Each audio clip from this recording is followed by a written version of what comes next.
Hi, I'm Josh Welton at Brown Dog Welding, and today we're going to be making a picture frame. I'll go through step by step on how to do that.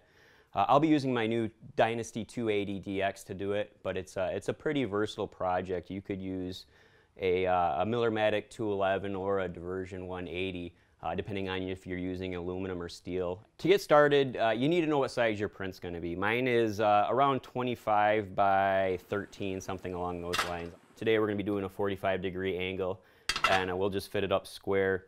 The main thing is that the inside dimension, you have the right size so that you can snug up the plexiglass behind it.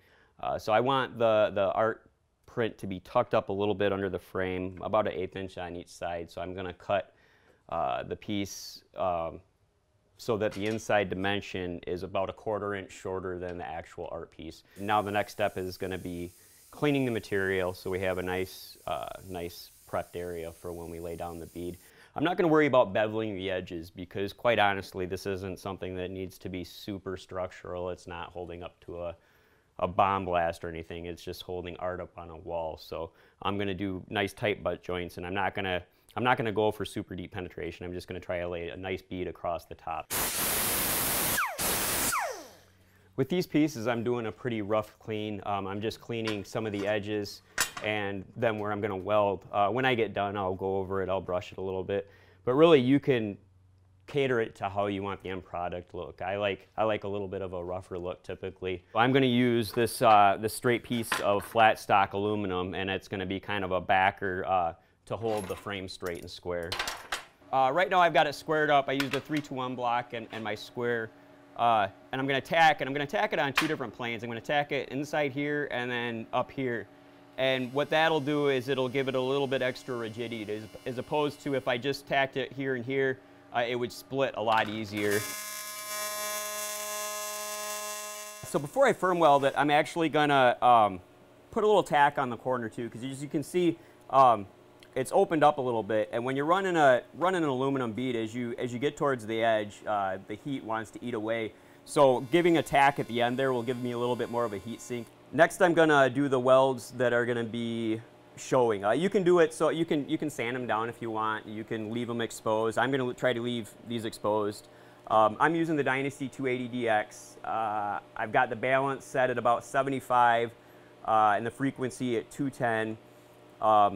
But if you're using a diversion, you can just leave it at whatever the settings are, and it's going to be fine for this project. Next, we're going to end up cutting the plexiglass and the backing board for the print. And I had the tacks on the inside here, and I want the plexiglass to lay flat inside the angle, so I'm going to sand those tacks down. All right, now I'm going to make a clip to hold the plexiglass, the art, and the backing frame in. I'm going to start with you can get creative and use a lot of different things. What I'm going to do is take this piece of square stock aluminum, and I'm going to end up drilling 1 hole in it in the long flat side and 1 hole in the top. And what the hole in the flat side is going to do, I will transfer that to the side of the frame, and it will actually bolt to the frame, and that will hold the print in. What the hole in the top side is going to do is we'll be able to run a print hanging string. It's kind of like a wire string through that, which we can then hang the print with. Here we have the finished product. I framed a piece of my friend Max Grundy's artwork.